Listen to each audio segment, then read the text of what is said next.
भारतीय राजनीति में कुछ नेता अपने काम से पहचाने जाते हैं, कुछ अपनी विचारधारा से और कुछ अपनी छवि से। राहुल गांधी तीसरी श्रेणी के नेता हैं। पिछले 2 दशकों में उन्होंने जितनी राजनीति की है उससे कहीं ज्यादा राजनीति उनकी छवि ने की है। नमस्कार, आप देख रहे हैं जी मीडिया का डिजिटल प्लेटफॉर्म। मैं हूं आपके साथ साक्षी सिंह।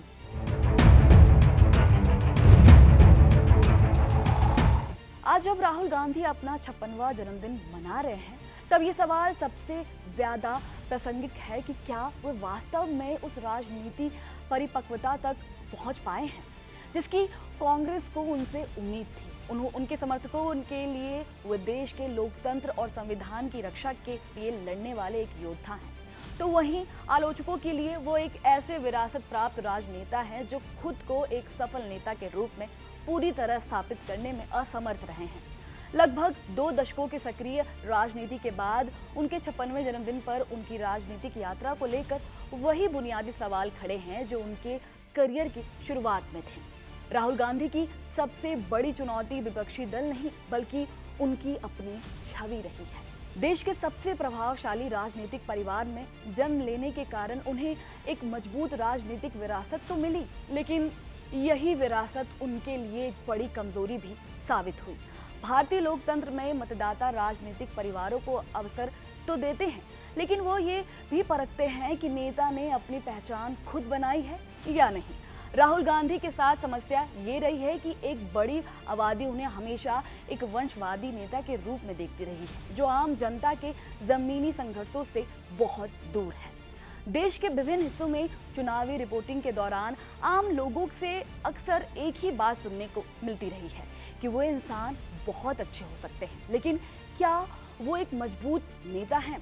यही वो यक्ष प्रश्न है जो आज भी उनके सामने खड़ा होता है। राहुल गांधी के राजनीतिक सफर का एक दिलचस्प पहलू ये भी रहा है कि पिछले 15 से 20 सालों से उन्हें लगातार भविष्य का नेता ही बताया जाता रहा है। 2009 में कहा गया था कि राहुल गांधी अब तैयार हैं।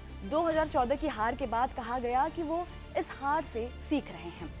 2019 में उन्हें पहले से अधिक पक्का बताया गया। 2024 के बाद फिर से ये विमर्श शुरू हो गया कि राहुल गांधी अब बदल चुके हैं, लेकिन इस निरंतरता ने एक गंभीर सवाल को जन्म दे दिया। यदि कोई नेता 2 दशकों की सक्रियता के बाद भी तैयार ही हो रहा है, तो वो पूरी तरह कब तैयार होगा? राजनीति में संभावनाओं की एक समय सीमा होती है और किसी भी नेता का अंतिम मूल्यांकन उसके नतीजों से होता है, केवल उसकी संभावनाओं से नहीं। 2024 के बाद भारतीय राजनीति काफी हद तक नरेंद्र मोदी के इर्द गिर्द केंद्रित हो गई और राहुल गांधी ने खुद को उनके सीधे विकल्प के रूप में पेश किया। हालांकि ये मुकाबला उनके लिए बेहद कठिन साबित हुआ। एक तरफ नरेंद्र मोदी थे जिन्होंने अपनी छवि एक संघर्षशील और जमीन से जुड़े नेता की बनाई, वहीं दूसरी तरफ राहुल गांधी पर लगातार विशेषाधिकार और वंशवाद के आरोप लगते रहे। जब भी राजनीति मोदी बनाम राहुल के फ्रेम में गई, राहुल गांधी को राजनीतिक रूप में नुकसान उठाना पड़ा। ये जरूर है कि राहुल गांधी ने बेरोजगारी, महंगाई, किसानों की समस्याओं, आर्थिक असमानता और लोकतांत्रिक संस्थाओं की स्वतंत्रता जैसे गंभीर मुद्दों को संसद से सड़क तक लगातार उठाया है।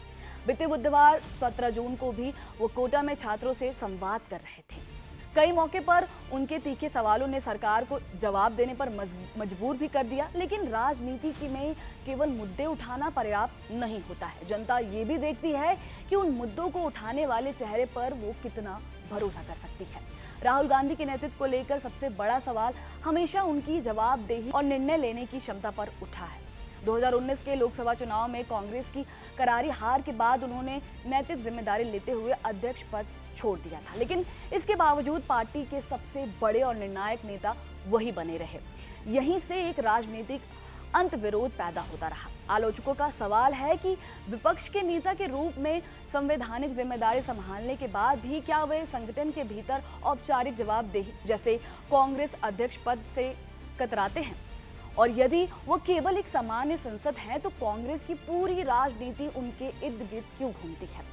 राजनीति का ये स्थापित नियम है कि अधिकार और जिम्मेदार साथ साथ चलते हैं, लेकिन राहुल गांधी अक्सर अधिकार की स्थिति में तो दिखते हैं मगर औपचारिक जिम्मेदारी की भूमिका से दूरी बनाए रखते हैं। ये कहना पूरी तरह गलत होगा कि राहुल गांधी ने अपनी राजनीतिक छवि को बदलने का प्रयास नहीं किया। भारत जोड़ो यात्रा उनके राजनीतिक जीवन का सबसे बड़ा, सफल और महत्वपूर्ण अभियान साबित हुआ है। इस यात्रा के बाद लोगों ने उन्हें पहले से अधिक सक्रिय, गंभीर और संघर्षशील नेता के रूप में देखना शुरू किया। संसद में भी वो अब पहले की तुलना से अधिक मुखर नजर आते हैं और युवाओं, बेरोजगारी तथा सामाजिक न्याय के मुद्दे पर लगातार अपनी आवाज उठाते रहे हैं। इसके बावजूद पुरानी छवि से जुड़ी चुनौतियां पूरी तरह समाप्त नहीं हुई हैं और देश का एक बड़ा मतदाता वर्ग आज भी उन्हें एक पूर्णतः निर्णायक नेता के रूप में स्वीकार करने में झिझक महसूस करता है। वर्तमान में कांग्रेस की सबसे बड़ी उलझन विपक्षी दल नहीं बल्कि स्वयं उसका नेतृत्व है। पार्टी राहुल गांधी के बिना अपने अस्तित्व की कल्पना नहीं कर पाती है, लेकिन उनके नेतृत्व में वो लगातार वैसी चुनावी सफलताएं भी अर्जित नहीं कर पा रही है जो उसे सत्ता तक पहुंचा सके। यदि राहुल गांधी ही पार्टी का भविष्य है तो उन्हें पूरी जिम्मेदारी संभालकर संगठन को नए सिरे से खड़ा करना होगा और यदि कांग्रेस को लगता है कि उसे किसी नए विकल्प की आवश्यकता है तो उसे ये निर्णय स्पष्ट रूप से लेना होगा। ये असमंजस की स्थिति पार्टी को लगातार कमजोर कर रही है। 56वें जन्मदिन पर सबसे बड़ा सवाल राहुल गांधी की राजनीति का विश्लेषण किया जाए तो कहा जाता है कि उन्होंने लगातार कोशिशें की हैं, लेकिन वो अब तक बहुसंख्यक मतदाताओं में पूरी तरह भरोसा नहीं जगा पाए हैं।